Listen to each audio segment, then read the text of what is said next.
మొదటిగా తండ్రి అయినటువంటి దేవునికి కృతజ్ఞతాస్తుతులు చెల్లిస్తూ ప్రభు అయినటువంటి యేసుక్రీస్తు నామములో కూడి వచ్చిన మీ అందరికీ కూడా హృదయపూర్వక వందనాలు తెలియపరుస్తూ ఉంటున్నాము. దేవుని యొక్క మహాకృపను బట్టి ప్రభు దినముగా ప్రభు సంఘముగా ఈ స్థలం ముందు కూడుకొని దేవుని ఆరాధించుటకు దేవుడు మన పట్ల చేసినటువంటి గొప్ప మేలును బట్టి ఇంతవరకు ప్రార్థన ద్వారాను పాటల ద్వారాను దేవుని ఆరాధించి ఉంటున్నాం. ఈరోజు ఒక ప్రత్యేకమైనటువంటి అంశముల గురించి, ఒక ప్రత్యేకమైనటువంటి పాఠముల గురించి మనము ఆలోచిస్తూ ఉంటున్నాము, నేర్చుకుంటూ ఉంటున్నాము. ప్రతి ఒక్కరు కూడా చెప్పబడుతున్నటువంటి మాటలు జాగ్రత్తగా వినవలసిందిగా, ఆలకించవలసిందిగా మీ అందరికీ కూడా మనం చేస్తూ ఉంటున్నాం.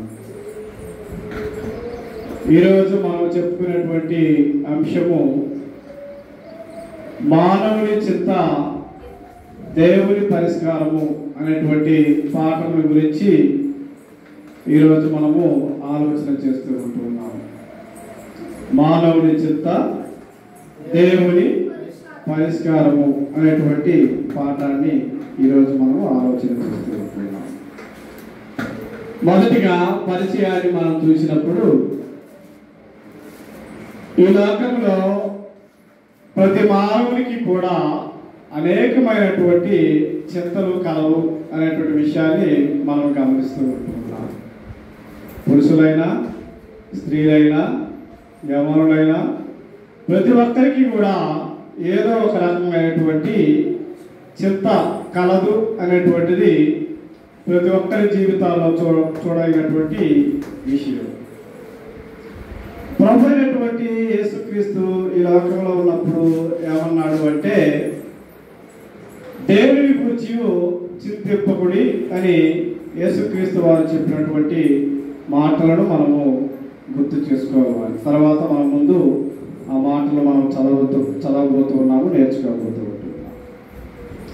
కాబట్టి చింతించుట అంటే అర్థం ఏంటంటే విచారపడుట, కృంగిపోవుట, బెంగపడుట, ఆలోచించుట, ఆందోళన చెందుట, కంగారు పడిపోవటము, డిప్రెషన్లోకి వెళ్ళిపోవటము, మానసికంగా ఆందోళన చెందటము, ఇలా రకరకాలుగా పర్యాయ పదాలు మనం చూస్తూ ఉంటాం.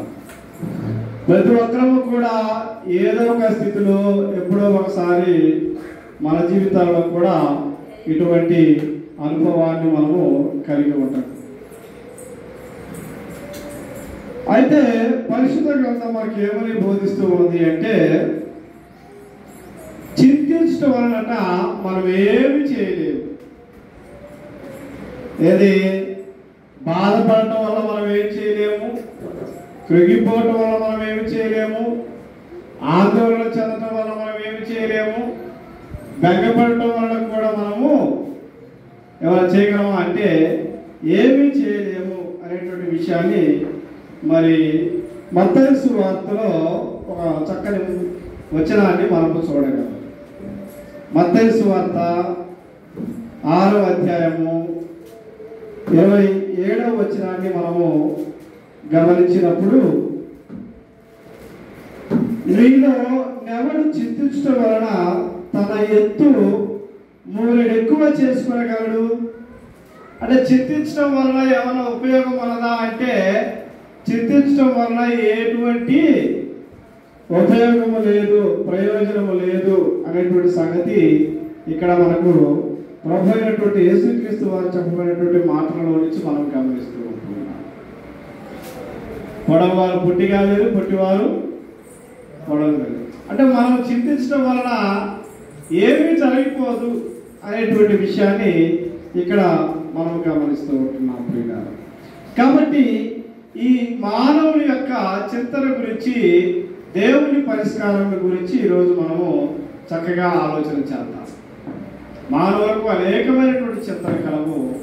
మరి వాటికి దేవుడు చెప్పేటువంటి కొన్ని పరిష్కారాలు ఉన్నాయి. అవి ఏంటో మనము ఆలోచన చేద్దాం. ఇంగ్లీష్లో ఏమన్నాడు అంటే మ్యాన్స్ వరీ గాడ్స్ సొల్యూషన్ అన్నాడు. కాబట్టి మానవుడి యొక్క చింతన గురించి దేవుని పరిష్కారం ఏమిటి అనేటువంటిది 3 భాగాలుగా 3 విషయాలుగా మనము ఆలోచన చేస్తూ ఉంటున్నాము ఈరోజు. మొదటి విషయం ఏంటంటే మానవులు వేటి కొరకు చింతిస్తున్నారు. అసలు మానవుడికి చింత అనేది ఎందుకు వస్తుంది? వేటి కొరకు చింతిస్తూ ఉంటున్నాడు, వేటిని బట్టి చింతిస్తూ ఉన్నాడు అనేటువంటి విషయాల గురించి మనం ఆలోచన చేసినప్పుడు ప్రభు అయినటువంటి యేసుక్రీస్తు వారు చెప్పినటువంటి ఒక చక్కని మాట ఏంటంటే మత్తయి సువార్త 6వ అధ్యాయము 25వ వచనంలో మనం చూసినప్పుడు అక్కడ ఒక చక్కని మాట రాయబడింది. ఏమని చెప్పారు అంటే, అందువలన నేను మీతో చెప్పినది ఏమనగా ఏమి తిందుమో ఏమి త్రాగుదుమో అని మీ ప్రాణమును గూర్చి అయినను, ఏమి ధరించుకుందుమో అని మీ దేహమును గూర్చి అయినను చింతింపకుడి. ఆహారము కంటే ప్రాణమును, వస్త్రము కంటే దేహమును గొప్పవి కావా అనే మాటను ఇక్కడ మనం చూస్తూ ఉంటున్నాం. మానవుడికి కూడా కొన్ని చింతలు ఉన్నాయి అక్కడ.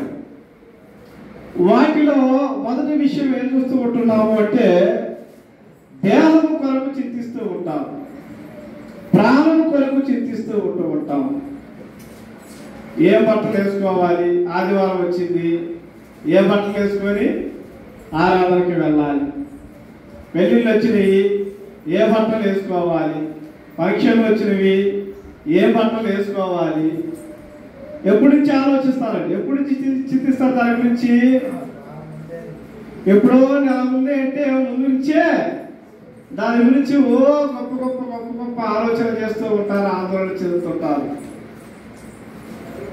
ఒకవేళ మనం కష్టపడి కష్టాలతో నుంచి మంచి బట్టలు కొనుక్కొని కుట్టించుకొని కట్టుకొని ఒక పెళ్ళికి వెళ్ళాము అనుకోండి, మనకంటే ఇంకొకరు మంచి బట్టలు వేసుకొని వచ్చారనుకోండి, అది కూడా ఒక చింత. ఇదిగో నాకంటే బాగా ముస్తాబోయి వచ్చింది, నాకంటే బాగా అలంకరించుకొని వచ్చిందని కూడా కొంతమందికి చింత అనేటువంటిది ఉంటుందా ఉండదండి? అంటే ఆ దేహానికి కూర్చున్నటువంటి చింత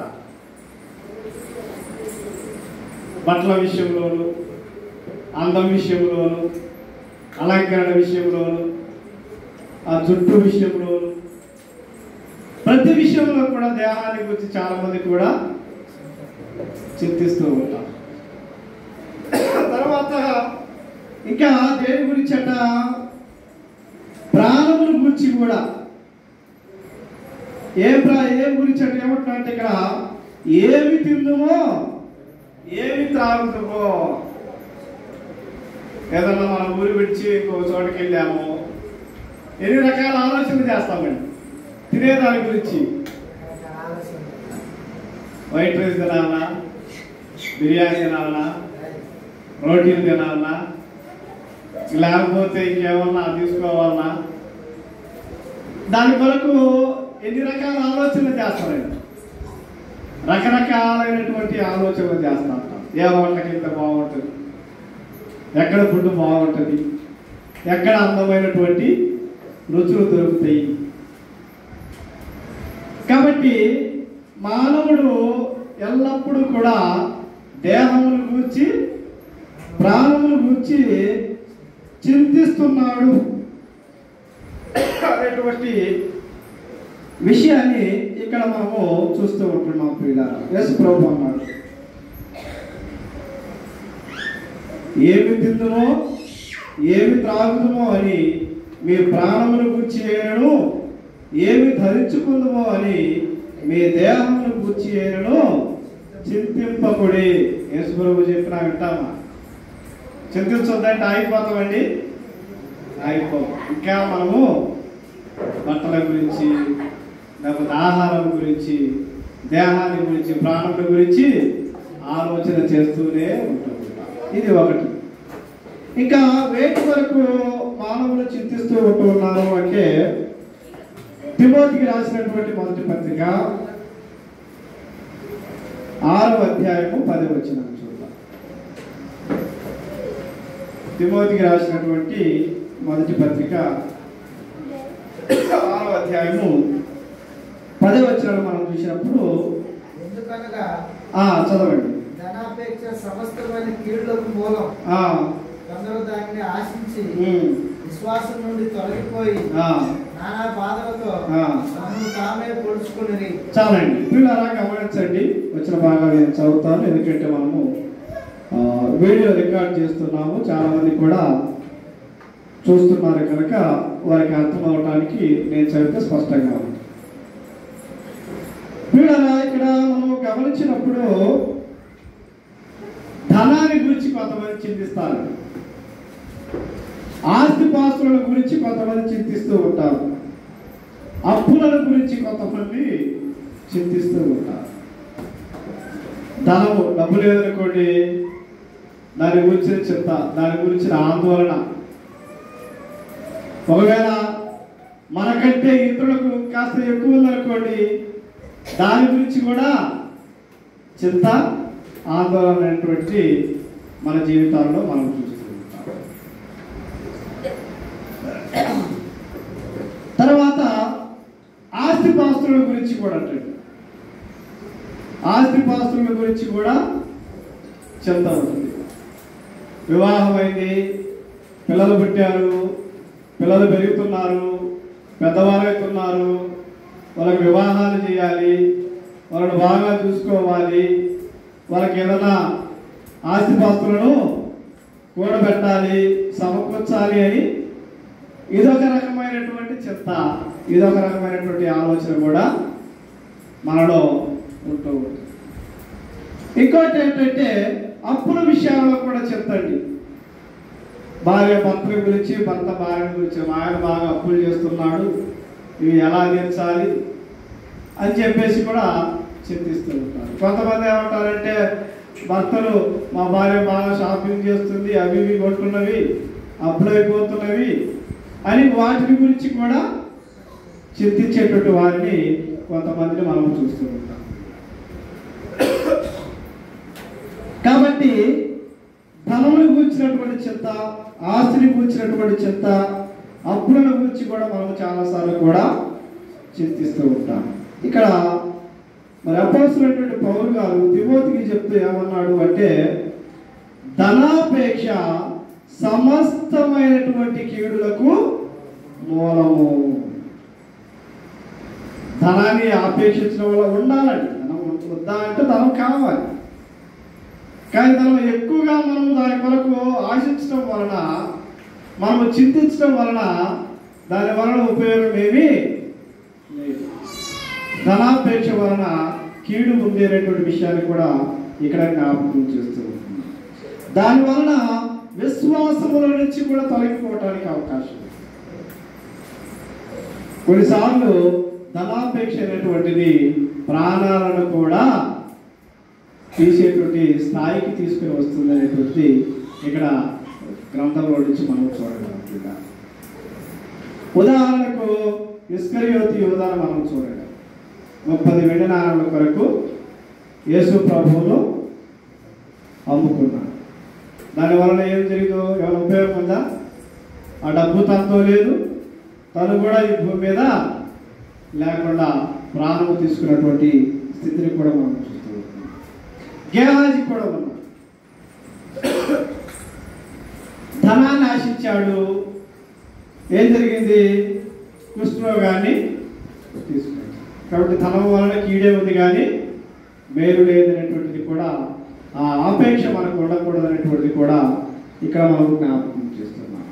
కాబట్టి మానవులు దేహాన్ని గురించి, ప్రాణముల గురించి చింతిస్తూ ఉంటున్నారు.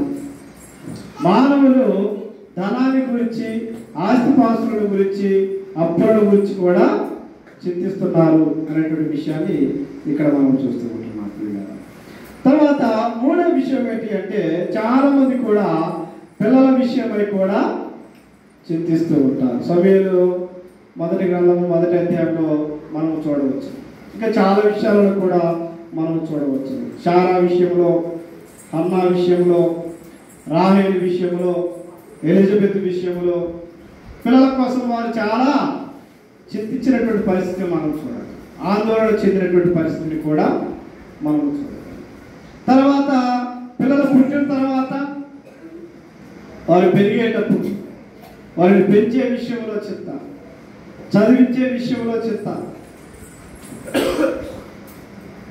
చదివించిన ఉద్యోగం రాకపోతే చింత, వారు పెరిగి పెద్దవారైన తర్వాత మాట వినకపోతే కూడా అదొక రకమైనటువంటి చింత, ఆలోచన.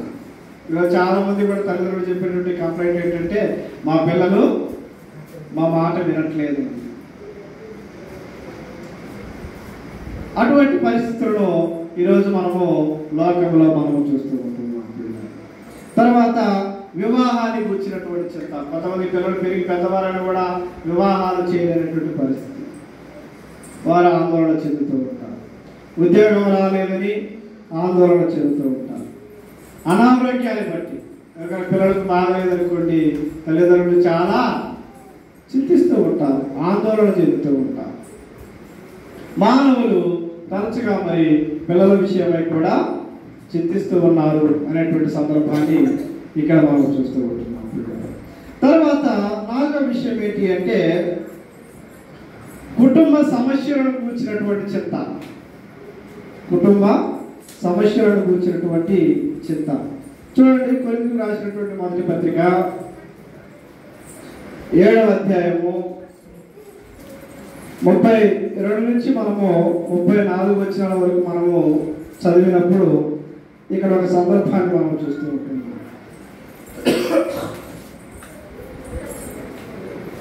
మీరు చింతలేని వారై ఉండవాలని కోరుచున్నాను. కొరింథీయులకు రాసినటువంటి మొదటి పత్రిక 7వ అధ్యాయము 32 నుంచి 34 వచనాల వరకు.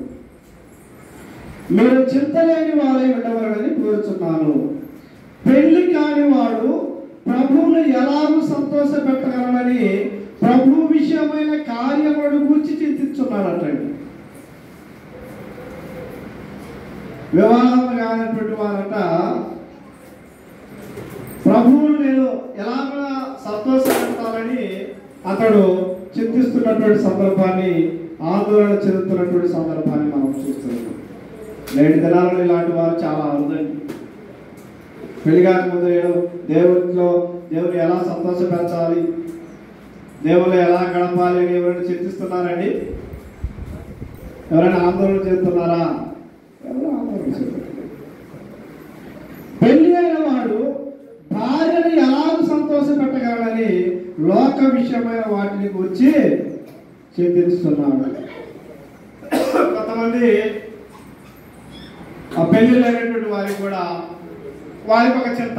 పెళ్లి కాని వారికి చింతే, పెళ్ళైన వారికి చింతే, పిల్లలు పుట్టినాక చింతే, పెరిగిన తర్వాత చింతే. మానవ జీవితం అంతా కూడా చింతలు, ఆందోళనతో కూడినటువంటి విషయాలను మనం చూస్తూ ఉంటున్నాం. అర్థమవుతుందా?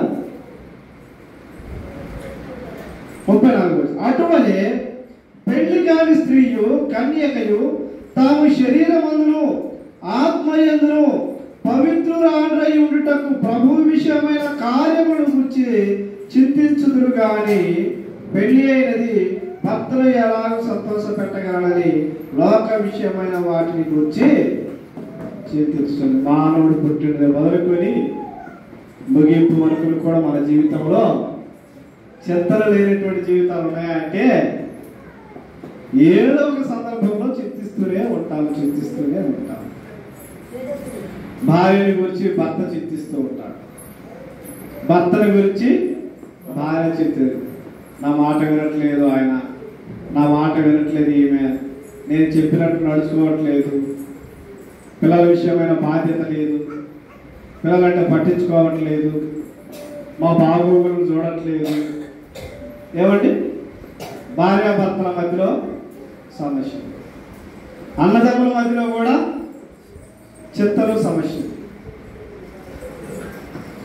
తల్లిదండ్రులు పిల్లల విషయంలో కూడా చింతలు సమస్యలు. మానవ జీవితం అంతా కూడా ఏదో ఒక రకమైనటువంటి చింతతో బాధతో మనము చింతిస్తూనే ఉంటున్నాం సంగతిని మనము గుర్తుపెట్టుకోవాలి.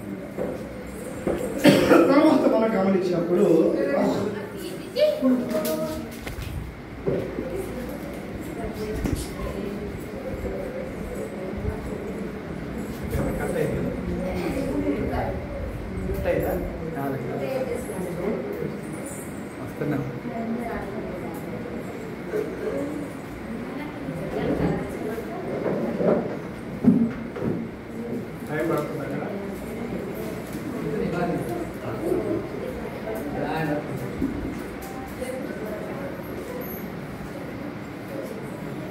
లేకపోతే తీసేసి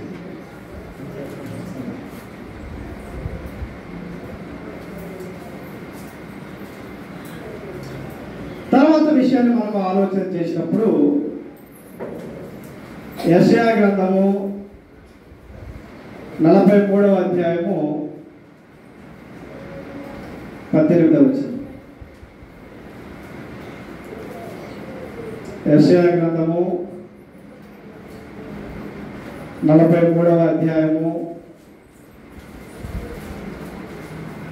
18వ వచనంలో మనం చూసినప్పుడు అక్కడ ఒక సందర్భాన్ని మనం చూస్తూ ఏంటంటే అక్కడ సమస్య, అక్కడ చింత ఏంటంటే మునుపటి వాటిని జ్ఞాపకము చేసుకొనకుడి, పూర్వకాలపు సంగతులను తలంచుకొనకుడి.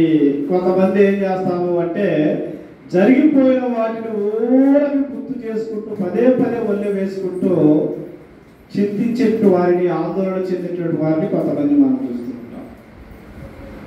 ఏదైనా కుటుంబంలో జరిగిన సమస్య కావచ్చు, అన్నదమ్ముల మధ్యలో జరిగిన సమస్య కావచ్చు, తల్లిదండ్రులకు పిల్లల మధ్యలో జరిగిన సమస్య కావచ్చు, తోడికోడల విషయంలో కావచ్చు, అత్తాకోడల విషయంలో కావచ్చు, ఎవరైనా మనకు దగ్గర వారు మరణించినప్పుడు కూడా అటువంటి చింత అనేటువంటిది ప్రతి ఒక్కరి యొక్క మానవుడి జీవితంలో సహజంగా ఉంటుంది.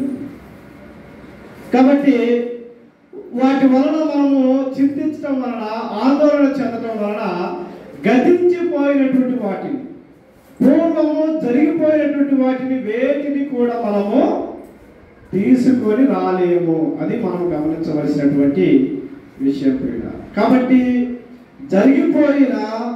జరగబోతున్నటువంటి వాటిని బట్టి మనం చింతించకూడదు. సహజంగా అందరూ చింతిస్తూ ఉంటాము.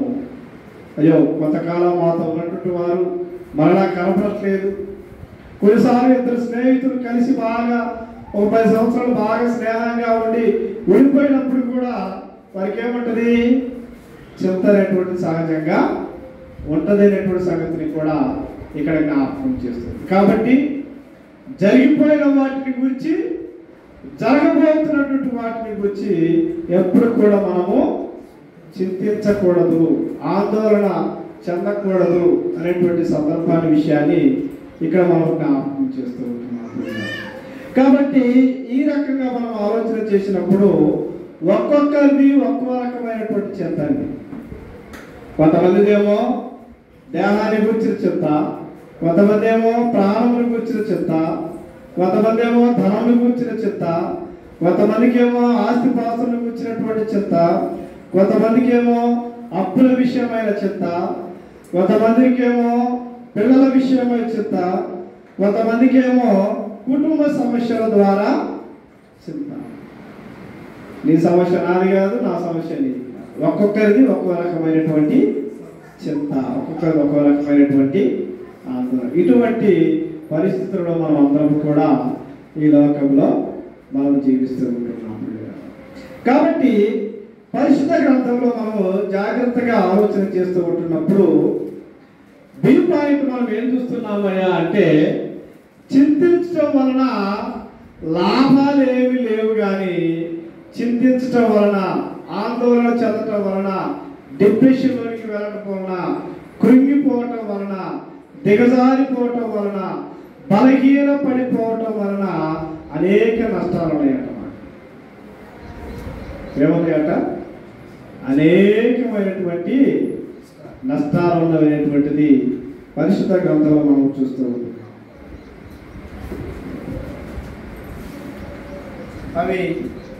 అవి ఏమిటో కొన్నిటిని మనం వివరంగా తెలుసుకున్నటువంటి ప్రయత్నిద్దాం. చింతించడం వలన నష్టాలు. మొదటి విషయం ఏంటంటే, అసలు చింతించేది ఎవరు చింతిస్తారు అనేటువంటి ప్రశ్న వేసుకున్నప్పుడు ఇక్కడ మత్తయి సువార్తలో 6వ అధ్యాయము 30-31 వచనాల్లో మనం చూస్తే అక్కడ కొన్ని చక్కని మాటలు మనకు ఉన్నాయి ప్రియుల. అసలు ఎవరు చింతిస్తారు అనేటువంటి విషయాన్ని మనం ఇక్కడ ఆలోచన చేసినప్పుడు చూడండి, నేడుండి రేపు పొయ్యిలో వేయబడు అడవి గడ్డిని దేవుడి లాగు అలంకరించిన ఎడల అల్ప విశ్వాసులారా, మీకు మరి నిశ్చయముగా వస్త్రములు ధరింపజేయను కదా. కాబట్టి ఏమి తిందుమో, ఏమి త్రాగుదుమో, ఏమి ధరించుకుందుమో అని చింతింపబడి అన్యజనులు వీటన్నిటి విషయమై విచారింతురు. మరి యేసు ప్రభు వారు మానవుల గురించి చెప్తూ, మరి ఆకాశ పక్షులను చూడండి, దేవుడు ఎలాగో వాటిని పోషిస్తూ ఉంటున్నాడు. అలాగనే పుష్పములను సైతం ఉదయకాలంలో చిగురుస్తున్నవి, సాయంత్రం రాలిపోతూ ఉంటున్నవి. వాటిని కూడా మరి దేవుడు ఎంతగానో మరి చూస్తూ ఉంటున్నాడు. అయినప్పటికీ కూడా మరి కొంతమంది చింతిస్తూ ఉంటున్నారు. మీరు ఎందుకు చింతిస్తూ ఉంటున్నారు? చింతించేది ఎవరట? ఒకటి అన్యజనులు చింతిస్తారు. ఎందుకు? అన్యజనులు అంటే ఎవరు? దేవుని ఎరగని వారు. కొంతమంది జీవితాల్లో ఎప్పుడు చింత, ఎప్పుడు ఆందోళన, ఎప్పుడు కృంగిపోవటము. కారణం ఏంటండి? వారికి దేవుడు తెలియదు, దేవుని ఎరగనటువంటి. దేవుని ఎరగని వారు చింతిస్తే పర్వాలేదు, కానీ నువ్వు దేవుని ఎరిగి తెలుసుకున్న తర్వాత కూడా నీవు చింతిస్తే అది నష్టము అనేటువంటి విషయాన్ని కూడా ఇక్కడ మనం చూస్తున్నాం. ఇంకా ఎవరు చింతిస్తారట? చింతించడం వలన మరి నష్టాలు ఉన్నటువంటిది కూడా ఇక్కడ మనం చూస్తూ ఉంటాం. అల్ప విశ్వాసం అంట. ఎవరు? బలహీనమైనటువంటి విశ్వాసం గల వారు కూడా చింతిస్తున్నారు అనేటువంటి ఇక్కడ మనం చూస్తాం. అన్ని జనులు చింతిస్తారు, తర్వాత బలహీన విశ్వాసం కలిగిన వారు చింతిస్తారు. ఒకవేళ మనం కూడా ప్రతి విషయానికి మనము ఆందోళన చెందుతూ ఉన్నాము, చింతపడుతున్నామంటే అర్థం ఏంటంటే మనలో బలమైన విశ్వాసం లేదు, బలహీన విశ్వాసం కలిగిన వారమని ఒకసారి మనం గుర్తించవలసినటువంటి అవసరం ఉంటుంది. తర్వాత ఇంకా చింతించడం వల్ల వచ్చేటువంటి నష్టాలు ఏంటంటే, కీర్తన గ్రంథము 6వ అధ్యాయము 6-7 వచనాలు మనం చూద్దాం. కీర్తన గ్రంథము 6వ అధ్యాయము 6-7 వచనం చూడండి. దేవుని గ్రంథము ఎంత స్పష్టంగా మన జీవితాల గురించి ఆలోచన చేస్తూ ఉన్నది ఇక్కడ మనం చూస్తూ ఉంటున్నాం. కీర్తన గ్రంథం 6వ అధ్యాయం 6-7 వచనం. దావీదు కీర్తన గ్రంథం చూస్తున్నాం. నేను మూలుగుచు అలసి ఉన్నాను, ప్రతి రాత్రియు కన్నీరు విడుచుచు నా పరుపు తేలజేయుచున్నాను. నా కన్నీళ్ల చేత నా పడక కొట్టుకొని పోవచ్చున్నది, విచారము చేత నా కన్నులు గుంటలు పడుచున్నవి, నాకు బాధ కలిగించు వారి చేత అవి చివికి ఉన్నవి అనేటువంటి విషయాన్ని ఇక్కడ మనం చూస్తూ ఉంటున్నాం. చింతించడం వలన కొన్నిసార్లు మన జీవితంలో ఏం జరుగుతుందంటే ఒంటరితనం ఏర్పడుతుంది. అయ్యో నాకు ఎవరు లేరు, నన్ను చూసేవారు లేరు, నా బాగోగులు చూసేవారు లేరు, నన్ను పట్టించుకునేవారు లేరు, నేను ఎంత బాధపడుతుంటే, నేను ఎంత ఆందోళన చెందుతూ ఉంటే ఎవరికి కూడా నన్ను చూడట్లేదు, కనికరించట్లేదు, పట్టించుకోవట్లేదని వాళ్ళందరూ కూడా ఏం చేస్తారు అంటే ఒంటరితనానికి అలవాటు పడిపోతారు. కొంతమంది చూడండి ఎవరితో కలవటానికి కూడా ఇష్టపడరు. ఏంటండి బయటకు కూడా రావట్లేదు అంటే నా మనసు బాగలేదులేండి. కొన్నిసార్లు కొంతమంది ముఖాలను చూసి మనం అంటాం, ఏంటంటే ముఖం వికారంగా ఉంది, చిన్నపుచ్చుకొని ఉంది, కళ్ళు లోపలికి పోయి ఉన్నవి, ఏంటి పరిస్థితి అంటే నా బాధ నాది లేదు, నా సమస్యలు నాది ఏంది, నా చింత నాది ఏంది అని అనేటువంటి వారిని మనం చింత వస్తుంది, రాదు అనట్లేదు, కానీ దాని వలన ఉపయోగమేమి లేదు, దాని వలన నష్టమే, కీడే అనేటువంటిది పరిశుద్ధ గ్రంథం ద్వారా మనకు వివరించబడుతున్నటువంటి సత్యాన్ని మనం చూడాలి. కొన్నిసార్లు చూడండి, నేను మూలుగుచూ అలసి ఉన్నాను, ప్రతి రాత్రియు కన్నీరు విడుచుతూ నా పరుపు తేల చేయుచున్నాను, నా కన్నీళ్ళ చేత నా పడక కొట్టుకొని పోవచ్చున్నది. ఎవరైనా మనకు దగ్గర వారు, భర్త, భార్య, పిల్లలు, తల్లిదండ్రులు, అన్నదమ్ములు, అక్క చెల్లెళ్ళు మనల్ని విడిచిపోయినప్పుడు మనకు తెలియకుండానే మన కరుణలో నుంచి ఆ నీరు అలా ఉడికి వస్తూ ఉంటుంది. అది దేన్ని బట్టి అంటే చింతించడం వలన, ఆందోళన చెందటం వలన. అది ప్రతి ఒక్కరి జీవితంలో వస్తుంది. ఎందుకంటే ఒక 20 సంవత్సరాలు లేకపోతే 30 సంవత్సరాలు లేకపోతే 15 సంవత్సరాలు ఒక వ్యక్తితో మనం ఎక్కువగా సుదీర్ఘంగా కలిసి జీవించినప్పుడు, స్నేహం చేసినప్పుడు, కలిసి బ్రతికినప్పుడు, ఒకరి ఇష్టాలు ఒకరు పంచుకున్నప్పుడు, ఆ వ్యక్తి లేడు అని తెలిసినప్పుడు మనలో చింత అనేటువంటిది వస్తుంది. అయితే బైబిల్ మనకేం బోధిస్తుందంటే ఆ వెళ్ళినటువంటి వారిని తీసుకుని వచ్చేటువంటి అవకాశం లేదు, దాని వలన నీకు నష్టమే కానీ చింతించడం వలన, ఆందోళన చెందడం వలన ప్రయోజనము లేదు అనేటువంటి మాటని ఇక్కడ మనం చూస్తున్నట్టున్నాం. విచారము చేత నా కన్నులు గుంటలు పడుతున్నవి, నాకు బాధ కలిగించు వారి చేత అవి చివికివని. కొన్నిసార్లు ఎవరైనా మనలో మోసం చేసినప్పుడు, బాధించినప్పుడు, నమ్మిన వారే మనలో నమ్మిన వారే నట్టేట ముంచుతారనేటువంటి మాట వాడుతుంటాం కదా.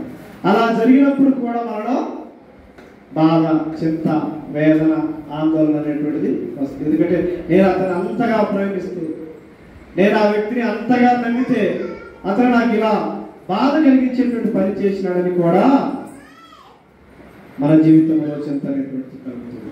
అయినా దాని వలన నష్టమే తప్ప ప్రయోజనం లేదు అనేటువంటి సంగతిని కూడా మనం గుర్తుపెట్టుకోవాలి. కాబట్టి ఒంటరితనం వస్తుంది, దానివల్ల ఇంకేం వస్తుంది?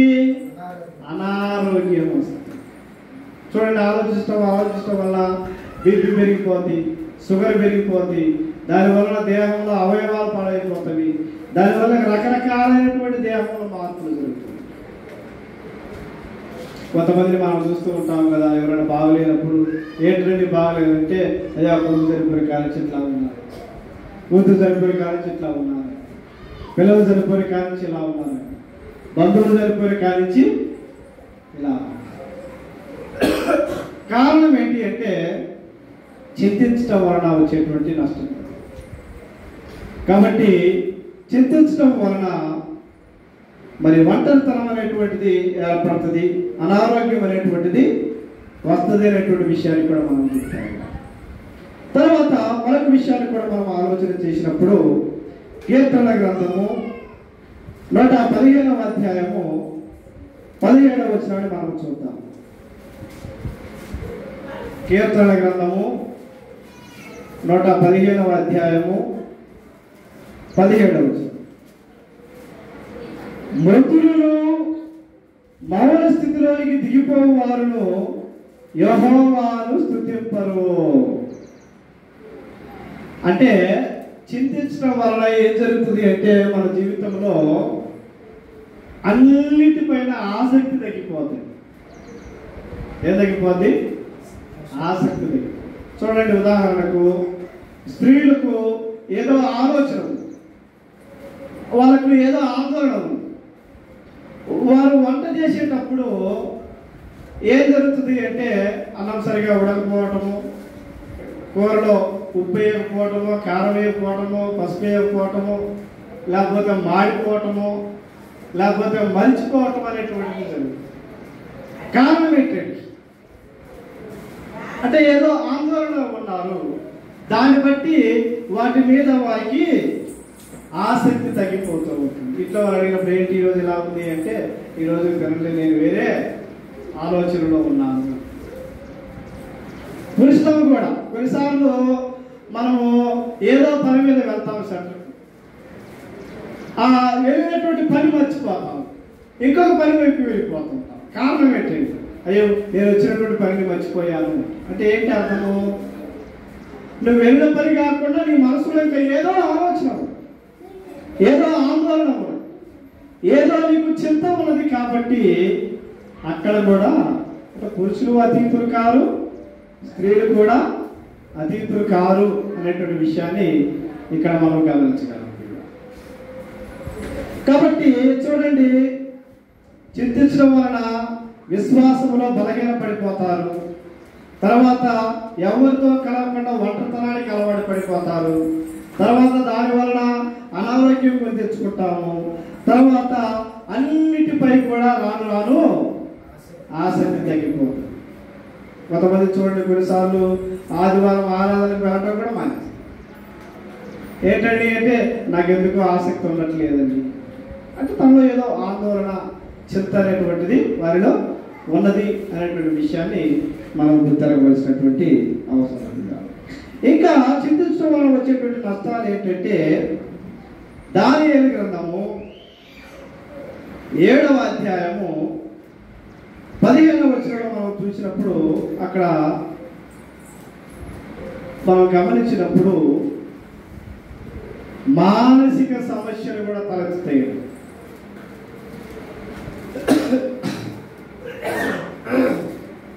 ఏం జరుగుతుంది? మానసిక సమస్యలు ఏర్పడతాయి. పైకి బాగుంటాడు మనిషి, పురుషులు కానీ స్త్రీలు కానీ. మనిషి చక్కగా ఉంటాడు, ఉదయం లేస్తాడు, తింటాడు, చక్కగా బట్టలు వేసుకుంటాడు, పనులు చేసుకుంటాడు, పైకి బాగా కనపడతాడు. కానీ లోపల మాత్రము ఒక్కడే ఒక రకమైనటువంటి మానసిక ఆందోళనతో బాధపడుతుంది. ఎవరికి చెప్పుకోరు కూడా. చూడండి, దానియేలు గ్రంథం 7వ అధ్యాయం 15వ వచనంలో మనం చూసినప్పుడు, నాకు కలిగిన దర్శనములు నన్ను కలవరపరుచుతున్నందున దానియేలును నేను నా దేహములో మన దుఃఖము గలవాడనైతిని. ఏముందట ఆయనకు? దేహంలో మనో దుఃఖం అంటే మానసిక రకమైనటువంటి సమస్య. అది లోపల ఉండేదే కానీ బయటికి కనపడదు. డాక్టర్ దగ్గరికి వెళ్ళినా కూడా అన్ని చెకప్లు చేసి ఆయనకి ఏం చెప్పలేదు పో అంటారు. డాక్టర్ ఏం చెప్పలేదు అన్న తర్వాత ఏం చెప్తారండి? నువ్వు మానసిక వైద్యుల దగ్గరికి వెళ్ళి కలవయా, నీకేం జబ్బు లేదు, సైకియాట్రిస్ట్ దగ్గరికి వెళ్ళి కలువు, ఏమైనా మందిస్తారు అంటే ఇది ఒక రకమైనటువంటి మానసిక సమస్య, దుఃఖంతో కూడినటువంటి. అది పైకి కనపడదు, లోపల వారికి వారే కుమిలిపోతూ ఉంటారు, చిత్తపడిపోతూ ఉంటారు, ఆందోళన పడిపోతున్నటువంటి వారిని మనం చూస్తూ ఉంటాం. కాబట్టి చింతించడం వలన మనకి ఏమైనా ఉపయోగాలు ఉన్నాయా అంటే, ఒకటన్నది ఉపయోగం. దానివల్ల గొడవలు జారుడు మూరెడు చేయలేము, మూరెడు జారుడు చేయలేము, నల్లడివి తెల్లవి చేయలేము, తెల్లవి నల్లవి. ఇప్పుడు రంగులు వేస్తున్నారండి, ఎంతకాలం ఉంటాయి? వారం 10 రోజుల తర్వాత మనం రంగు వేయాలి. లేకపోతే అటు నలుపు కాబట్టి తెలుపు కాబట్టి వేరే రంగు వచ్చేస్తుంది. ఏదైనా మన చేతిలో ఏమీ లేదు, అంతా కూడా దైవ చిత్త ప్రకారం జరుగుతుందనేటువంటి సంగతి మనం జ్ఞాపకం చేసుకోవాలి. కాబట్టి చింతించిన వారికి నష్టాలే కానీ లాభాలు లేవు అనేటువంటి సంగతి మనం గుర్తుపెట్టుకుంటున్నాం. ఇంకొక విషయం ఏంటి అంటే, కొన్నిసార్లు రాను ఏ స్థాయికి వెళ్తుంది అంటే ఆత్మహత్యలకు దారి తీసేటువంటి పరిస్థితి కూడా వస్తుంది. అంటే మనలో ఎవరు అలాంటి వారు లేరు, కానీ వీడియో రికార్డ్ చేస్తున్నాం కాబట్టి, కొంతమంది చూస్తున్నాం కాబట్టి వారి కొరకు చెప్తాం.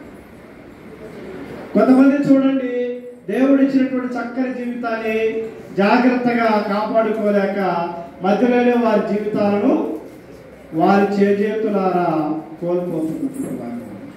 కొంతమంది అంటారు, నాకు బ్రతకాలం లేదు, నేను ఏదో ఒకటి చేసుకుంటాను. దేన్ని బట్టి వస్తుందండి? చింతను బట్టి, ఆందోళన బట్టి, దుఃఖాన్ని బట్టి, మనోవేదన బట్టి అనేటువంటి సంగతి. అది ఒక రకమైనటువంటి మానసిక సమస్య. మానసిక రోగానికి ఏమంటారంటే మందులే లేవు, అన్నిటికీ మందులున్నాయి కానీ. కాబట్టి ఇప్పుడు మరి కొన్నిసార్లు అవి ఆత్మహత్యలకు కూడా దారి తీసే పరిస్థితులు ఉంటుంది. మత్తయి సువార్త 27వ అధ్యాయము 3 నుంచి 5 వచనాలు మనం చూసినప్పుడు ఇస్కరియోతు యోధాను మనం గుర్తు చేసుకోవచ్చు. మనం ఒకసారి మరి ఆయన గురించి మనము ఇక్కడ జ్ఞాపకం చేసుకోవచ్చు. 30 నాణ్యాలకు యేసు ప్రభువు అమ్మాడు. తర్వాత ఏం జరిగింది చూడండి. మత్తయి సువార్త 27వ అధ్యాయం 3 నుంచి 5 వచనాలు. అప్పుడు ఆయన అప్పగించిన యోధ ఆయనకు శిక్ష విధింపబడగా చూచి పశ్చాత్తాపపడి ఆ 30 వెండి నాణెములు ప్రధాన యాజకుల యొద్దకును పెద్దల యొద్దకును మరల తెచ్చి, నేను నిరపరాధ రక్తమును అప్పగించి పాపము చేస్తుందని చెప్పెను. వారు దానితో మాకేమి, నీవే చూచుకొని చెప్పగా అతడు ఆ వెండి నాణెములు దేవాలయంలో పారవేసి పోయి ఊరు పెట్టుకొనెను.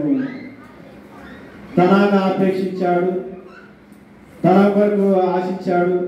చివరికి ఆ ధనము తనతో లేదు, తన ప్రాణాన్ని కూడా పోగొట్టుకునేటువంటి పరిస్థితి. కారణం ఏంటండి? అయ్యో పవిత్రుడైనటువంటి యేసు ప్రభువుని నేను అప్పగించింది అని. దేవుడు ఇచ్చినటువంటి ఆయుష్కాలాన్ని మధ్యలో తీసేసుకునేటువంటి అధికారము ఏ మానవుడికి కూడా లేదండి.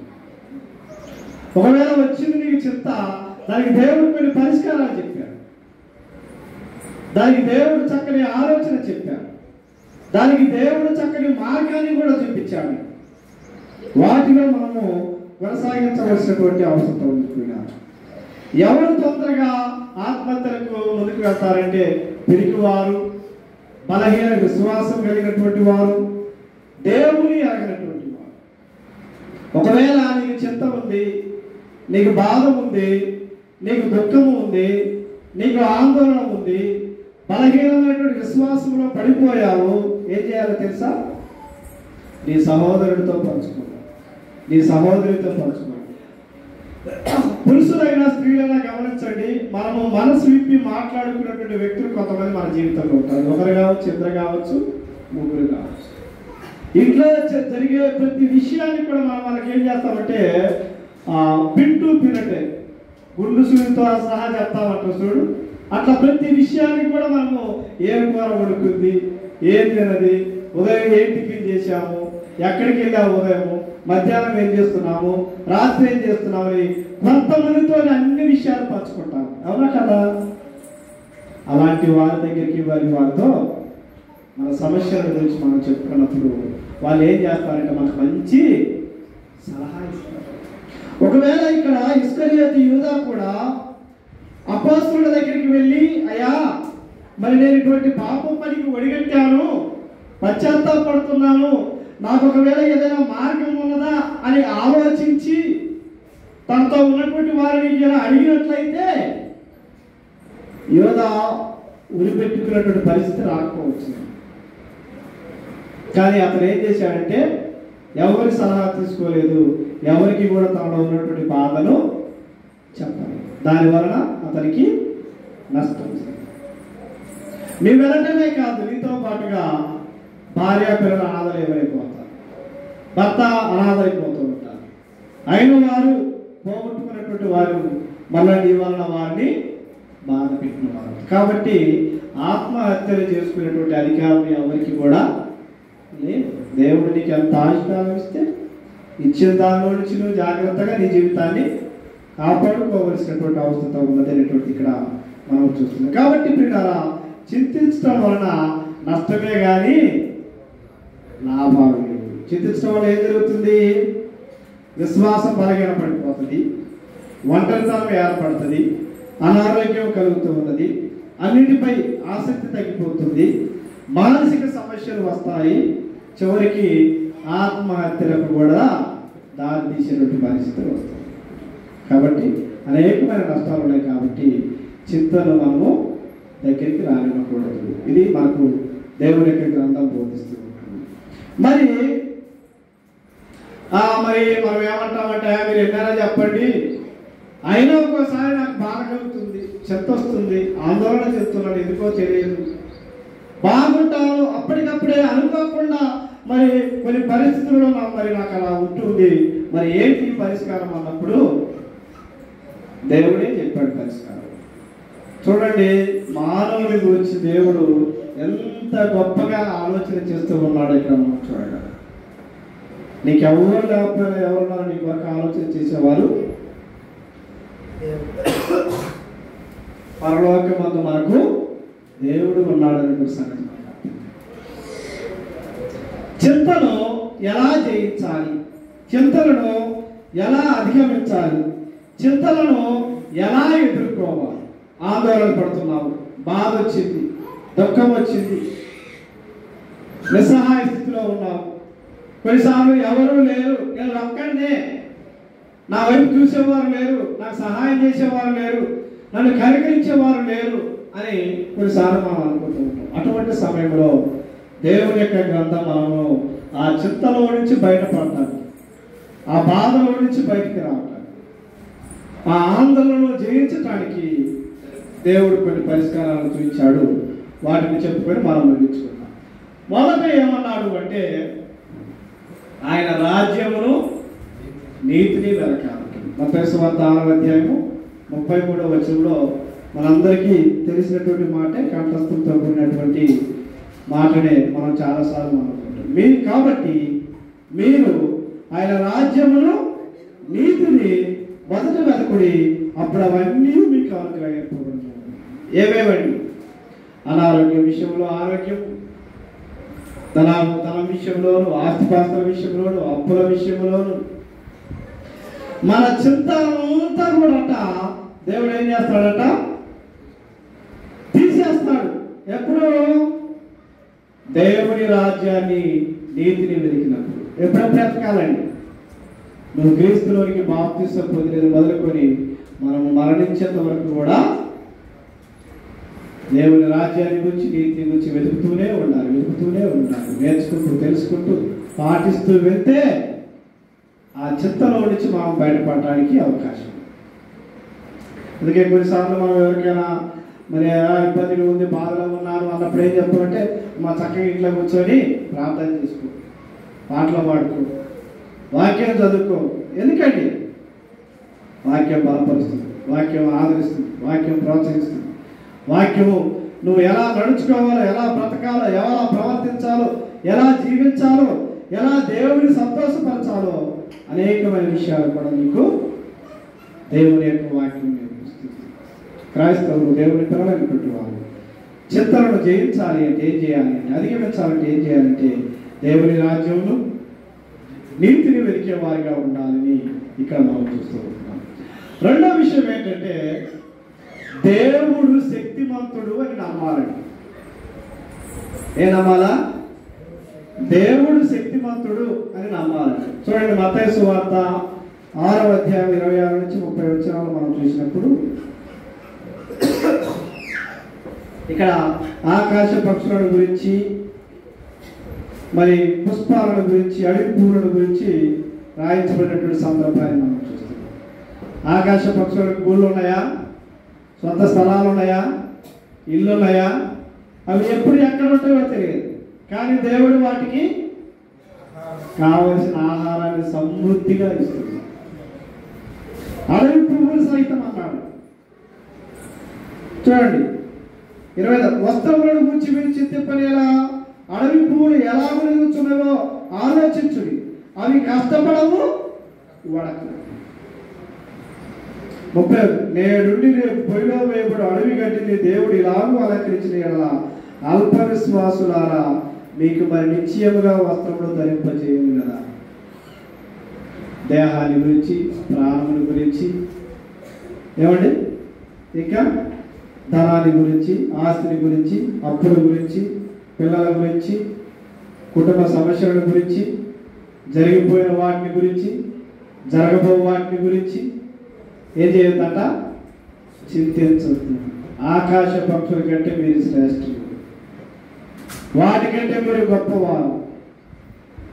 కాబట్టి మీరు వేటిని గురించి కూడా చింతించకూడదు. చిత్రం మనం ఎలా జయించగలము అంటే దేవుడు శక్తివంతుడు అని నమ్మితే చాలు. ఒకసారి మన జీవితం మనం ఆలోచన చేస్తే ఎన్నిసార్లు దేవుడు మనకు సహాయం చేయట్లేదా? కష్టాలలోను, బాధలలోను, ఇబ్బందులలోను, ఇరుకులలోను, అనేక సార్లు ప్రయాణాలలోను ఎన్ని సహాయం చేయట్లేదు. కాబట్టి క్రైస్తవుడు గుర్తిరగవలసినటువంటి విషయం ఏంటంటే నేను నమ్ముకున్నటువంటి దేవుడు మహాశక్తివంతుడు, వీటన్నిటిని కూడా తీసేస్తాడు అని బలంగా నమ్మి అలా క్రైస్తవ జీవితాన్ని కొనసాగించినప్పుడు ఈ చింతలన్నింటిలో నుంచి కూడా మనము జయించగలము అనేటువంటి సంగతిని మనం గుర్తిరగలుగుతున్నాం. తర్వాత మత్తయి సువార్త 6:32 చూడండి. ఇవన్నీ మీకు కావాలని మీ పరలోకపు తండ్రికి తెలియను. మనకు కావాల్సినవన్నీ దేవుడికి తెలుసా? దేవుడికి తెలుసా తెలియదా? కొన్నిసార్లు అంటాము ఏ దేవుడే లేయా, ఇంత బాధపడుతుంటే, ఇంత కష్టపడుతుంటే, ఎంత వేదన చెందుతుంటే, అసలు మానసికంగా ఆందోళన చెందుతుంటే, చాలా ఇబ్బందులు పడుతుంటే దేవుడు చూడట్లేదా? ఏ దేవుడయ్యా? కొన్నిసార్లు కొంతమంది వారి కష్టాలలో నుంచి, బాధలలో నుంచి, సమస్యలలో నుంచి దేవుడికి ప్రార్థన చేస్తారు. అయ్యా నన్ను విడిచిపెట్టి నువ్వు ఎక్కడికి వెళ్ళిపోయావు? నీ ప్రతి అవసరత కూడా, ప్రతి చింత కూడా, ప్రతి సమస్య కూడా ఎవరికి తెలుసట? మనకు ఏమి అవసరమో, మనకు కావాల్సినవన్నీ కూడా దేవునికి తెలుసు అనేటువంటి సంగతిని, ఆ నమ్మకము, నా ప్రతి సమస్య దేవుడికి తెలుసు, దేవుడు తీరుస్తాడు అని మనం ఏం చేయాలి? ప్రార్థనా విజ్ఞాపనల ద్వారా దేవుడికి మన మరణం, మన అవసరాలను దేవుడికి తెలియజేయాలి. అప్పుడు మనం చింతను జయించగలము అనేటువంటి సంగతి కూడా మనకి ఇక్కడ అర్థమవుతుంది. 4వ విషయం ఏంటంటే ప్రతి సమస్యకు కూడా పరిష్కారం దేవుడే. ప్రతి చింతను కూడా తీసివేసేది ఎవరట? దేవుడు. దేవుని మీద ఆధారపడటం ద్వారా మన చింతలను, మన సమస్యలను, మన బాధలను మనము జయించగలము అనేటువంటి సంగతిని మనం గుర్తిరగలం. ఫిలిప్పీయులకు రాసిన పత్రిక 4:6 చూడండి. అపోస్తలుడైన పౌలు చెప్పినటువంటి చక్కని మాట, దేని గురించి చింతపడకుడు కానీ ప్రతి విషయములను ప్రార్థన జ్ఞాపనముల చేత కృతజ్ఞతాపూర్వకముగా మీ విన్నపములు దేవునికి తెలియజేయుడి. ఏం చేయాలట? దేవుని మీద ఆధారపడండి, దేవునికి చెప్పండి, దేవునికి తెలియజేయండి. ఏం చేస్తారటండి? అవన్నీ కూడా తీసివేస్తారు. చింతలను మనం జయించాలంటే దేవుని మీద ఆధారపడేటువంటి జీవితాన్ని మనం కలిగి ఉండాలి అని దేవుని యొక్క గ్రంథం మాకు జ్ఞాపకం చేస్తుంది. ఇంకొక మాట కూడా చూద్దాము. పేతురు రాసిన మొదటి పత్రిక 5:7 పేతురు గారు రాసిన మొదటి పత్రిక 5:7 ఆయన మిమ్మును గురించి చింతించుచున్నాడు కనుక మీ చింత యావత్తు ఆయన మీద వేయుడి. నువ్వు అనుకుంటానికి కొన్నిసార్లు అయ్యో నా కోసం ఎవ్వరు లేరు, నువ్వు ఎలాగ చింతిస్తున్నావో దేవుడు కూడా మన కొరకు అలాగే బాధపడుతున్నాడు. అయ్యో నా కుమార్తెకు, అయ్యో నా కుమారుడు చక్కగా ప్రతి ఆదివారం మందిరానికి వస్తున్నారు, భక్తిగా జీవిస్తూ ఉన్నారు, పరిశుద్ధ ప్రవర్తన కలిగి జీవిస్తూ ఉంటున్నారు, నా యొక్క భయభక్తులు కలిగి ఉంటున్నారు, నా యొక్క విశ్వాసం వస్తున్నారు, వారి విశ్వాస జీవితాన్ని, వారి పవిత్రతను కాపాడుకుంటున్నారు. వారికి ఇటువంటి శ్రమ వచ్చింది, కష్టం వచ్చింది, బాధ వచ్చింది, చింత వచ్చింది, దాన్ని తీసేయాలని దేవుడు కూడా అనుకుంటున్నాడా? చూడండి ఏమన్నాడు? ఆయన మిమ్ముల గురించి చింతిస్తున్నాడు కనుక మీ చింత యావత్తు ఆయన మీద. చింతల విషయంలో కష్టం వచ్చినా, బాధ వచ్చినా, దుఃఖం వచ్చినా, వేదనైనా, ఇంపులైనా, ఇబ్బందులైనా సమస్య ఏదైనా, వ్యక్తిగత సమస్య అయినా, కుటుంబ సమస్య అయినా, పిల్లల సమస్య అయినా, భార్యాభర్తల సమస్య అయినా, అన్నదమ్ముల సమస్య అయినా, తల్లిదండ్రుల సమస్య అయినా, క్రైస్తవుడికి ఒక నిరీక్షణ ఉండాలి. మన సమస్యలన్నిటినీ కూడా దేవుడికి ప్రార్థన ద్వారా చెప్పాలి. ప్రార్థన చేసిన తర్వాత ఏం చేయాలి తెలుసా? నా సమస్య అంతా దేవుడికి చెప్పాను, ఆయనే తీరుస్తాను అని మనము ప్రశాంతంగా, మీ చింత యావత్తు ఎవరి మీద వేయాలట? దేవుని మీద వేయాలి, ఆయన చూసుకుంటారు. చూడండి ఎంత బలపరిచిన మాటలు. అప్పుడు మనం చింతను జయించగలము అనేటువంటిది కూడా ఇక్కడ మనం చూస్తూ ఉన్నాం. చివరిగా ఇక్కడ చూసే మాట ఏంటంటే, దేవుడు ఇచ్చిన దానితో సంతృప్తి కలిగి ఉండాలి. నీకు ఏ స్థాయి ఇస్తే, ఏ స్థానం ఇస్తే, ఇచ్చిన దానితో నువ్వేం చేయాలా? సంతృప్తి కలిగి ఉండాలి. కొంతమంది పిల్లలు ఏమంటారంటే, మీ ఇంట్లో పుట్టకపోయినా పర్వాలేదు, ఆ పక్కింట్లో పుడితే బాగుండు అంటారు తల్లిదండ్రులు. మీ ఇష్టమా ఎవరింట్లో పుట్టాలనేది? ఆ పక్కింట్లో వాళ్ళకి అన్ని ఉన్నాయి, మన ఇంట్లో ఏమి లేవు. దేవుడు నిర్ణయించాడు. వాళ్ళు ఇల్లు కట్టుకుంటున్నారు, మనకు ఇల్లు లేదు, దేవుడు ఇస్తాడు. ఇచ్చినప్పుడు దాంతో తృప్తి కాదు. వాళ్ళకి అవన్నీ ఉన్నాయి, మనకు లేవు, దేవుడు తగిన కాలంలో ఇస్తాడు. ఇచ్చిన వాటితో తృప్తిగా. ఇక మా చింతలు ఎప్పుడైనా నేను బజార్కి తీసుకెళ్తే పెద్ద ఇది కనపడాలనుకో, ఏమంటుందంటే, డాడీ ఇట్లాంటి పెద్దది కట్టుకుందాం మనం. కడదాంలే అంటే మన మనస్తత్వం అట్లాంటిదేనండి. ఏదైనా పెద్ద చూసినాం అనుకో ఏమనుకుంటామండి, అది కావాలా. ఇచ్చిన దాంతో ఎప్పుడు కూడా తృప్తి పడమండి. చాలా మంది లోకంలో మనం చూసినప్పుడు కొంతమంది ఇల్లు లేని వారిని మనం చూస్తున్నాం. అప్పుడు మనం ఏమనుకోవాలి? వాళ్ళకి ఇల్లు లేదు, దేవుడు నాకు మంచి. చాలా మంది బట్టలు లేని వారు మనకు కనపడుతూ ఉంటారు. మనం ఏమనుకోవాలి? వాళ్ళకి బట్టలు లేవు, నాకు దేవుడు మంచి బట్టలు ఇచ్చాడు, సంతృప్తి కలిగి. చాలా మందికి 3 పూట్ల ఆహారం దొరకట్లేదు, దేవుడు నాకు 3 పూట్ల మంచి ఆహారం ఇచ్చాడు, తృప్తి పడి. దేవుడు నీకు ఏ స్థాయి ఇస్తే ఆ స్థాయిలో నువ్వు ఉండాలి. కొంతమంది అనుకుంటారు, భర్త ఏమంటాడంటే, నువ్వు కాకుండా ఎవరైతే బాగుండేది, నాకు భార్య కూడా నీకంటే వేరే వాళ్ళైతే బాగుండేది. మన ఇష్టమా? ఎవరికి ఏ భర్త రావాలి, ఎవరికి ఏ భార్య రావాలి, ఎవరికి ఎటువంటి పిల్లలు పుట్టాలి? వివాహం కాగానే ఏమనుకుంటామండి, మన పిల్లలు కావాలి. నీ ఇష్టమా? మన ఇష్టమా? దేవుడు ఏది ఇస్తే దానిలో మనం సంతృప్తికరమైనటువంటి జీవితాన్ని మనం కొనసాగించాలి. చూడండి ఒకసారి ఆ సందర్భాన్ని మనం చూద్దాం. ఫిలిప్పీయులకు రాసిన పత్రిక 4వ అధ్యాయంలో 11 నుంచి 13 వచనాలు మనము ధ్యానం చేద్దాం, చదువుతాము.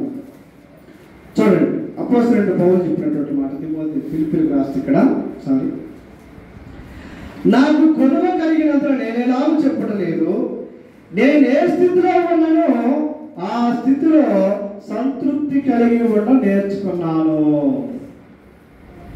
పౌలు ఏం చేశాడట? ఏ స్థానం ఇస్తే అక్కడ ఉండటం నేర్చుకున్నాడు. అన్నం లేదు, వస్త్రం ఉండటం నేర్చుకున్నాడు.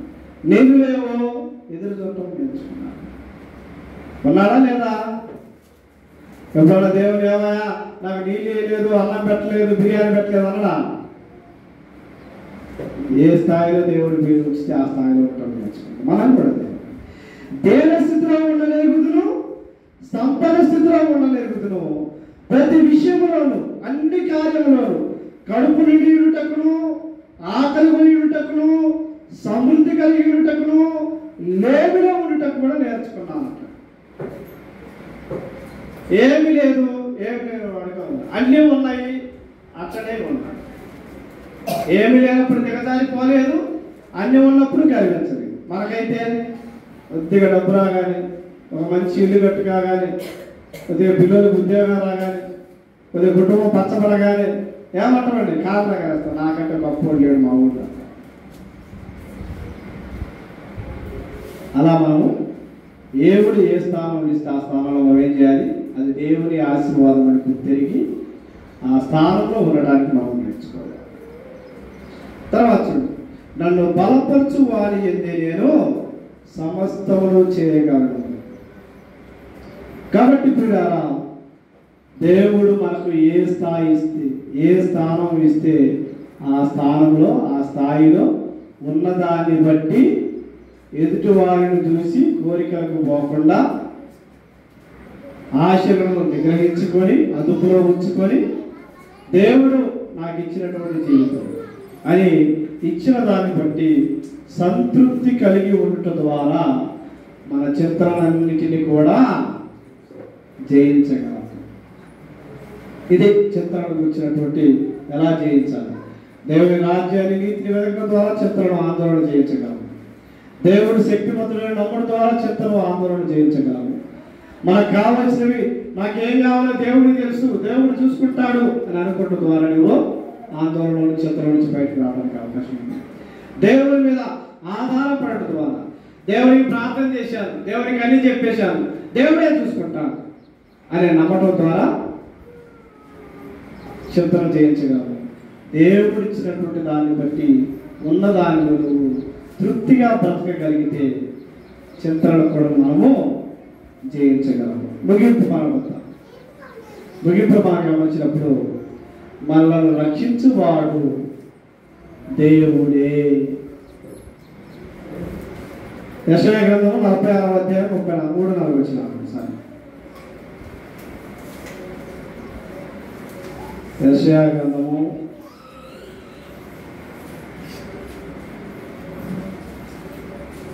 46వ అధ్యాయము 3-4 వచనాలు చూడండి. అసలు ఈ మాటలు చదువుతుంటే ఎంత గొప్ప ఆదరణ ఇస్తాయో మనకండి. ఈ మాటలు జాగ్రత్తగా మనం ఆలోచన చేస్తే, దేవుని పిల్లల పట్ల దేవుడికి ఉన్నటువంటి కాపుదల, దేవుని పిల్లల పట్ల దేవుడికి ఉన్నటువంటి రక్షణ, దేవుడు తన పిల్లలను ఎలా కాపాడుతాడు, ఎలా దీవిస్తాడు, ఎలా ప్రోత్సహిస్తాడు, ఎలా బలపరుస్తాడో ఇక్కడ మనం చూడగలం. గమనించండి. యెషయా గ్రంథం 46వ అధ్యాయము 3-4. యాకోబు ఇంటి వారలారా, ఇశ్రాయేలు ఇంటి వారిలో శేషించిన వారలారా, గర్భమున పుట్టినది మొదలుకొని నా చేత భరింపబడిన వారలారా, తల్లి వడిలో కూర్చుంటున్నది మొదలుకొని నేను చక్క పెట్టుకున్న వారలారా, నా మాట ఆలకించుడి. ఎప్పటి నుంచి కాపాడుతున్నాడట మనలను? ఎప్పటి నుంచి రక్షిస్తున్నాడట మనలను? ఎప్పటి నుంచి మన కొరకు ఆలోచన చేస్తున్నాడట దేవుడు? ఏమండి? గర్భమున పుట్టినది మొదలుకొని తల్లి వడిలో కూర్చుంటున్నది మొదలుకొని ఏం చేస్తున్నాడట? ఆయన సంకర పెట్టుకొని పోతున్నాడట మనం. చూడండి ఎంత గొప్ప మాట అండి. ఎప్పుడు ఎత్తుకున్నావా నువ్వు మనం అడగవచ్చు. దేవుడు నీకు కష్టం వచ్చినప్పుడు, నీకు నష్టం వచ్చినప్పుడు, నీకు బాధ వచ్చినప్పుడు, నీకు చింత కలిగినప్పుడు, నువ్వు వ్యాధుల్లో ఉన్నప్పుడు, నువ్వు అనారోగ్యం పాలైనప్పుడు, నువ్వు ఒంటరితనంలో ఉన్నప్పుడు, నాకెవరూ లేరనుకున్నప్పుడు ఎన్నో మారుడు దేవుడు సహాయం చేస్తున్నాడు. అదే సంకర పెట్టుకుని తీసుకోవడం. చేస్తున్నాడా? చేయట్లేదా? ఒకసారి మన పాత జీవితాన్ని ఎనికి చూసుకోండి. ఈ 30 సంవత్సరాల జీవితం, 40 సంవత్సరాలు, 50 సంవత్సరాల జీవితాన్ని మనం చూస్తే ఎన్నిసార్లు మనల్ని కాపాడాడండి దేవుడు, ఎన్నిసార్లు మనం రక్షించాడండి దేవుడు, ఎన్నిసార్లు మన అవసరాలను తీర్చాడండి దేవుడు, ఎన్నిసార్లు మనం కృంగినప్పుడు బలపరిచాడండి దేవుడు, ఎన్నిసార్లు మనలను ఆయన దగ్గరికి తీసుకొని ఆయన ప్రేమను మన మీద ఉంచాడు.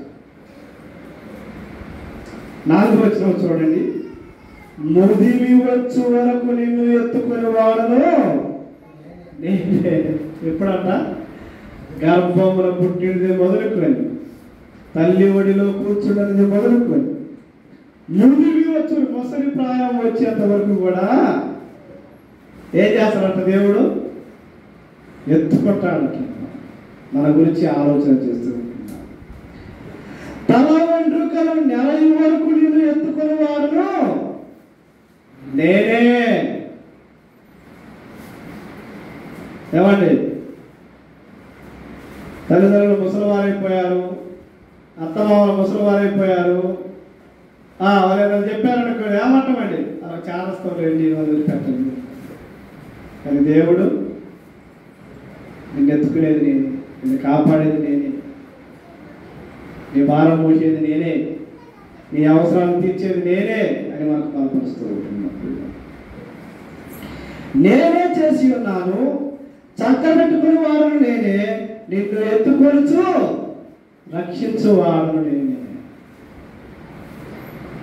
సమస్తం కూడా చేసేది నేనే, నేను కాపాడేది కూడా, నేను రక్షించేది కూడా నేనే అంటున్నాను.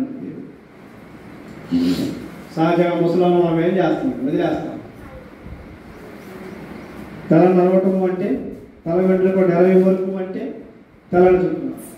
వృద్ధాప్యంలో వచ్చినటువంటి వారు చూసారా? మానవుని పట్ల దేవుడికి ఉన్నటువంటి గొప్ప ఆలోచన, మానవుని చింత దేవుడు తలుచుకున్నా. నువ్వు అసలు ఆలోచన చేయమాకు, చింతించమాకు, నేనున్నా నీకు తోడు. ఎప్పటి నుంచి నీకు తోడున్నానో తెలుసా? నువ్వు గర్భమున పుట్టినది మొదలుకొని, నీ తల్లి ఒడిలో కూర్చున్నది మొదలుకొని, ముదిరి వచ్చే వరకు, తల వెంట్రుకలు లేని వరకు నేను నీకు తోడుకుంటే ఎందుకులో నాకు నీకు చెప్తా అంటున్నాను. కాబట్టి మన చెప్తా ఎవరి మీద వేయాలా? దేవుడిలో కొనసాగుతూ జాగ్రత్తగా ఉంటాం, మన భక్తిని కాపాడుతాం. ఒంటరితనమై బాధపడుతున్నామా? అనారోగ్యమై బాధపడుతూ ఉంటున్నామా? మానసిక సమస్య బాధపడుతున్నామా? కొన్నిసార్లు బలహీన స్థితిలోనికి దిగజారిపోతున్నామా? దేహాన్ని గురించి ఆలోచన చేస్తూ ఉన్నావా? ప్రాణాలను గురించి చింతిస్తూ ఉంటూ ఉన్నావా? డబ్బు కోసం చింతిస్తూ ఉన్నావా? ఆస్తిపాస్తుల కోసం చింతిస్తూ ఉన్నావా? అప్పుల బాధల విషయంలో చింతిస్తూ ఉన్నావా? పిల్లల విషయంలో చింతిస్తూ ఉంటూ ఉన్నావా? కుటుంబ సమస్యల విషయంలో చింతిస్తూ ఉన్నావా? సమస్తము మన చిత్త యావత్తు ఎవరి మీద వేయాలండి? దేవుని మీద వేద్దాం. ప్రార్థనాపూర్వకంగా జీవిద్దాం. భక్తిని అలవాటు చేసుకుని విశ్వాస యాత్రలో కొనసాగుతూ దేవుని చేత ఆశీర్వాదము దీవెనలు పొందాలని ఇంతవరకు చక్కగా ఓపికతో మీ అందరికీ కూడా మరోసారి హృదయపూర్వక వందనాలు తెలియపరుస్తూ ఈ నా మాటలు ముగిస్తూ ఉంటాను.